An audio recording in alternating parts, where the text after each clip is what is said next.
ဒီခေါက်တော့ကျွန်တော်ရဲ့ daily routine တွေကအစိပ်ပိုင်းချိုလေးတွေကိုကျွန်တော်ရိုက်ပြီးတော့တင်ဆက်ပေးလိုက်ပါတယ်ဒီ daily ကတော့ကျွန်တော်ညအိတ်တဲ့ daily ဖြစ်ပါတယ်ဒီနေရာလေးမှာအိပ်ရတာမနက်မိုးမလင်းသေးဘူးကျင်းငတ်တာရကာတန်အစုံနဲ့မျက်လုံးနှလုံးဖွင့်လိုက်တာနဲ့ရွှေစံတော်ဖျားကြီးကိုချက်ချင်းဖူးမြော်တွေ့မြင်ရတာကလည်းမင်္ဂလာတစ်ပါးပါပဲဒီကြပန်းကဒီလိုမနက်အစောပါပဲမြင်ရတာသူကနည်းနည်းနေမြင့်လာပြီဆိုရင်ဒီကြပန်းလေးကငုံသွားအောင်ဒီနေရာလေးမှာကျွန်တော်အိပ်ဖြစ်တာကတစ်လမှာ2ရက်3ရက်တော့ကျွန်တော်နေဖြစ်ပါတယ်မနက်မိုးလင်းလို့ကျွန်တော်သွားတိုင်းမျက်နှာတစ်ပြီးသွားပြီဆိုတဲ့အခါမှာအရင်ဆုံးလုပ်ဖြစ်တာကတော့ကျွန်တော်ကြီးငတ်တာရကာလေးတွေအစာကျွေးမယ်ကျွန်တော်မွေးထားတဲ့တရိတ်ဆန်လေးတွေကိုအစာကျွေးမှာဖြစ်ပါတယ်ဒါကတော့ကျွန်တော်မွေးထားတဲ့ကြက်တူရွေးလေးတွေပါဒါလေးတွေကတော့ရစ်ငှက်လေးတွေရစ်လုံးလေးတွေဖြစ်ပါတယ်ခင်ဗျာဒါလေးကတော့ကျွန်တော်နွားလေးတွေကိုအစာကျွေးတာဖြစ်ပါတယ်မွေးထားတဲ့တရိတ်ဆန်လေးတွေကိုအစာကျွေးပြီးသွားပြီဆိုတဲ့အခါမှာတခုပွင့်လေးတွေကောက်ပါမယ်တခုပွင့်လေးတွေကအဆန်လေးတွေထုတ်ပြီးနေကြောက်လှမ်းထားရင်တစ်နှစ်ပတ်လုံးစားလို့ရပါတယ်ခင်ဗျာတခုပွင့်လေးတွေကောက်ပြီးသွားပြီဆိုတဲ့အခါမှာတော့မနက်စာစားဖို့ပြင်ဆင်ပါမယ်ကော်ဖီကိုတော့ကော်ဖီချမ်းမုံလေးရဲ့ကျွန်တော်ရဲ့ daily routine မှာမပါမဖြစ်ဖူးငုံရဲ့တဘာဝပြားရည်လေးရဲ့ကိုကျွန်တော်ရောဆက်ဖြော်ပြီးတော့ကျွန်တော်တမယာသီးလေးတစ်စိမ့်ညှစ်ပြီးတော့ကျွန်တော်တောက်လေးရှိပါတယ်ဖူးငုံပြားရည်တက်ချာလေးကအရန်လည်းမပြည့်အရန်လည်းမကျဲအနက်မှုမွှေးလေးနဲ့ဒီလိုမျိုးပန်ကိတ်လေးတွေနဲ့တွဲစားရင်လည်းအရန်လိုက်ဖက်ပါတယ်ဒီဖူးငုံပြားရည်လေးကတကြားအစားထိုးနဲ့ကယ်လိုရီလျှော့ချခြင်းသူများအတွက်လည်း healthy alternative way တစ်ခုဖြစ်ပါတယ်နောက်ပြီးအသားနှက်တဲ့အခါမှာလည်းဒီဖူးငုံပြားရည်လေးကိုအသုံးပြုပြီးနှက်လို့ရတယ်လို့ဒိန်ဂျင်နဲ့ပဲတွဲတောက်မလားအသီးနှံတွေပဲတွဲစားမလားအရန်ကိုအဆင်ပြေပါတယ်ဒါဆိုရင်တော့နေ့လည်စာအတွက်ကြက်အာဘူးရခိုင်ကျဲလေးချက်ဖို့ပြင်လိုက်ပါအောင်မယ်ခင်ဗျာဈေးရဝယ်လာတဲ့ကြက်သားလေးတွေကိုအနေတင်လေးတွေတုံးပြီးတော့နနွင်းအချိုမုံငံပြာရည်လေးနဲ့တေချာအရသာနဲ့နှက်ထားပါမယ်အာဘူးရွက်ကလေးတွေကိုလည်းရေစိမ်ပေးထားပါမယ်ဒါကတော့ပင်စိမ်းလေးတွေပါစီလုံးဝမပါတဲ့ဟင်းဖြစ်တဲ့အတွက်ကြောင့်မလို့ကြက်သားလေးတွေရဲ့ကြက်သွန်အဖြူအနီလေးရဲ့ကိုကြက်သားတွေကအရည်လေးတွေခန်းတဲ့အထိကျွန်တော်တို့လုံးပေးထားရမှာဖြစ်ပါတယ်ရေလေးတွေခန်းသွားပြီဆိုတဲ့အခါမှာအသင့်ဖြော်ထားတဲ့စိမ်းစားငပိလေးတွေရေဖြော်ထားတာလေးအနှဲငယ်ထည့်ပါမယ်ကြက်သားလေးတွေနူးဖို့အတွက်ရေနှဲငယ်လိုက်ပြီးသွားပြီဆိုရင်တော့အရသာအတွက်အချုံမုံနဲ့စားအောင်ထည့်ပါမယ်ဒါကတော့ငရုတ်သီးထောင်းထားတာလေးတွေထည့်တာဖြစ်ပါတယ်ငရုတ်သီးထည့်ပြီးသွားတဲ့အခါတေချာသမအောင်မှွေပြီးသွားပြီဆိုတဲ့အခါမှာတော့အချင်းတက်ကလေးပါအောင်လို့မကြီးသီးအနှစ်လေးတွေကိုအနှဲငယ်ထည့်ပါမယ်မကြီးသီးအမဲ့ကိုရေစိမ်ထားတဲ့အရည်လေးတွေဖြစ်ပါတယ်ကြက်သားလေးတွေချက်ပြီးအရသာလေးစိတ်တိုင်းကြပြီဆိုတဲ့အခါမှာတော့အာဘူးရွက်လေးခတ်ပင်စင်းရွက်လေးအုပ်ပြီးသွားပြီဆိုတဲ့အခါမှာတော့အရန်ရတာရှိပြီးတော့အရန်ထမင်းမြိန်စီတဲ့ကြက်အာဘူးရခိုင်ချက်လေးရပြီပဲဖြစ်ပါတယ်ခင်ဗျာကဲဒါဆိုရင်တော့နေ့လည်စာထမင်းစားဖို့အတွက်ကြက်အာဘူးရခိုင်ချက်လေးရဲ့ဟင်းရွက်ဆက်ချက်လေးရဲ့နဲ့ကျွန်တော်ထမင်းစားဖို့ပြင်လိုက်ပါအောင်မယ်ဖြစ်ပါတယ်သူကအရေးလေးကိုတည်တည်ချာချာလေးဆန်းရွှဲရွှဲလေးဆန်းစားပိုကောင်းတယ်အဲ့တော့ကျွန်တော်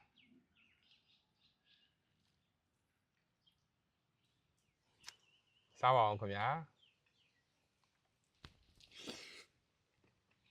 ကောင်းလားຫນွေသားဆိုတာဒါမျိုးကိုပြောတာ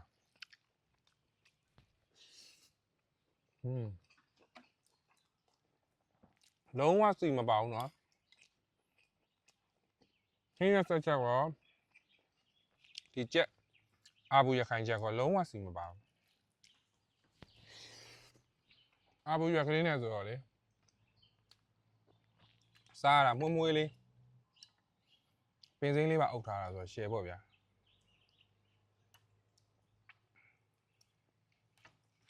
ကျွန်တော်ကြိုက်တယ်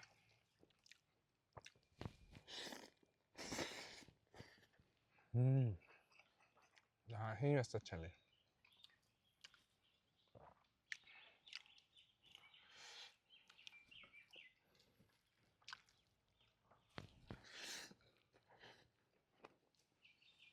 ကျွန်တော်အဖေဆန်းအယောင်းဝယ်လုပ်တဲ့အချိန်တုန်းကကျွန်တော်ရခိုင်ဘက်ကနေပြီးတော့ကုန်တဲ့အန်တီတယောက်ရှိတယ်ပေါ့နော်အဲ့အန်တီကဒီလိုရောက်တိုင်းချက်ကျွေးရကျွန်တော်တို့ကချက်ကျွေးရတာမဟုတ်ဘူးဒီလိုရောက်တိုင်း तू ကချက်ကျွေးတာအဲ့အရာသာမျိုးအတိုင်းကွက်တိပေါ့နော်အဲ့ချန်နီလေးအတိုင်းပဲဖူးငုံဆိုရဲကျွန်တော်ဒါတဘာဝပြားရည်စစ်စစ်ပေါ့နော်အဲ့တော့ကျွန်တော်အခုရက်ကလေးမှာကျွန်တော်ကိုယ်တိုင်လည်းတောက်ဖြစ်နေတယ်ပြီးတော့ကျွန်တော်ရဲ့အမေကိုလည်းကျွန်တော်တိုက်ဖြစ်တယ်ကျွန်တော်ရဲ့ daily routine မှာတော့ तू ကမပါမဖြစ်ပဲပေါ့နော်ပြားရည်ရဲ့ကောင်းကျိုးကိုပြောပါဆိုလို့ရှိရင်ကျွန်တော်တို့ဒါအစာရင်သမားတွေပေါ့ဗျာအစာရင်သမားတွေအတွက်လည်းအဆင်ပြေတယ်ပြီးရင်ကျွန်တော်ထမင်းစားပြီးသွားတဲ့အချိန်လေးကိုကျွန်တော်ပြားတံမြာလေးကျွန်တော်အမြဲတမ်းတောက်ဖြစ်တယ်ပေါ့နော်အရင်တော့ဆိုရင်ကျွန်တော်ပြားရည်က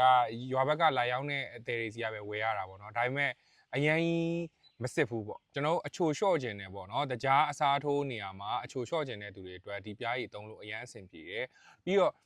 ပြားရည်ကလည်းအစစ်ဖြစ်တယ်ပေါ့နော်ဒီပြားရည်လေးကကျွန်တော်ဝယ်ပြီးတော့သုံးတဲ့အချိန်မှာကျွန်တော်ကိုယ်တိုင်စမ်းကြည့်တာပေါ့နော်ကျွန်တော်အဖိုးပြောတဲ့နီးတိုင်းလေးကျွန်တော်စမ်းကြည့်တယ်ကျွန်တော်စက်ကူပေါ်မှာပေါ့စက်ကူရွက်ပေါ်မှာကျွန်တော်တင်ထားတယ်တင်ထားပြီးတော်တော်ကြာတဲ့အထိကိုအနောက်ဘက်ကိုစက်ကူရဲ့အနောက်ဘက်ကိုလုံးဝပေါက်မသွားဘူးပေါ့နော်ကျွန်တော်ကိုယ်တိုင်လည်းစမ်းသုံးကြည့်တယ်ကျွန်တော်ကိုယ်တိုင်ဝယ်သုံးကြည့်ပြီးတော့မှကျွန်တော်ဒါလေးကို sharing လုပ်ပေးတာပေါ့နော်ကျွန်တော်တော်တော်သဘောကျတယ်ဒီဟာလေးကိုတောက်နေတာဆိုကျွန်တော်တို့ဘူးတဝက်တောင်ကြော်နေပြီးကျိုးသွားတာပေါ့နော်ဒါပြီးရင်ကျွန်တော်ပြားတံမြာလေးဖြောတောက်ပါမယ်ကျွန်တော်အားလုံးစားပြီးသွားပြီဆိုတော့ကျွန်တော်ပုံမှန်ကျွန်တော်ရဲ့ daily routine တွေကတစ်ခုဖြစ်တယ်ထမင်းစားပြီးတဲ့အချိန်မှာကျွန်တော်ပြားတံမြာလေးတောက်တာပေါ့နော်ပြားတံမြာတောက်ခြင်းအပြင်အစီလဲကျတယ်ပြီးတော့ကျွန်တော်ခန္ဓာကိုယ်တွင်းကအစိတ်အတောက်တွေလည်းပြေတာပေါ့နော်ဒီဖုငုံပြားရည်လေးကရန်ကုန်မန္တလေးပြည်ပြင်ဦးလွင်စရှိတဲ့မြို့တွေမှာလည်းဝယ်ယူရရှိနိုင်ပါတယ်300 gram 600 gram 1100 gram ဆိုပြီးတော့လည်း size 3မျိုးလာပါတယ်ကျွန်တော်တံမြာကွန်မှာထည့်ပြီးတော့တောက်တယ်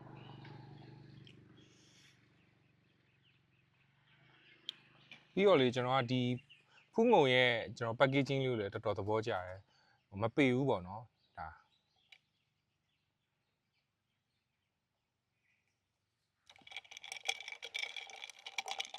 အချိုကတော့ကိုနှစ်တက်လို့ချိုလေးတောက်ချင်တယ်ဆိုရင်လည်းပိုထည့်လို့ရတယ်မဟုတ်လို့ကျွန်တော်နည်းနည်းပဲအချိုလေးရှော့ချင်တယ်ဆိုရင်လည်းပြားရည်လေးနည်းနည်းပဲထည့်လို့ရတယ်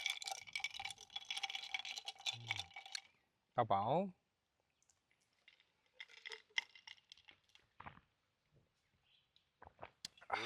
မင်းစားပြီးချိန်တိုင်းဒါဖူးငုံ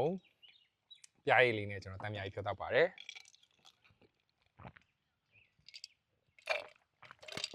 ကျွန်တော်ဒါလေးဆိုရင်လည်းလေခီးသွားလို့ခီးဆောင်ယူသွားလဲစင်ပြေတယ်ပေါ့နော်လုံးဝ coffee တွေပါတောက်ရင်လည်းလုံးဝအချိုအတွက်ကိုတကြားမတောက်ချင်ဘူးဆိုလို့ရှိရင်ဒါပြားရည်လေးတောက်လို့အဆင်ပြေပါတယ်ကျွန်တော်ချက်ပြသလိုမျိုးလေးဒီကြက်အာဘူးရခိုင်ချက်ကလေးကိုကိုယ်တိုင်အိမ်မှာ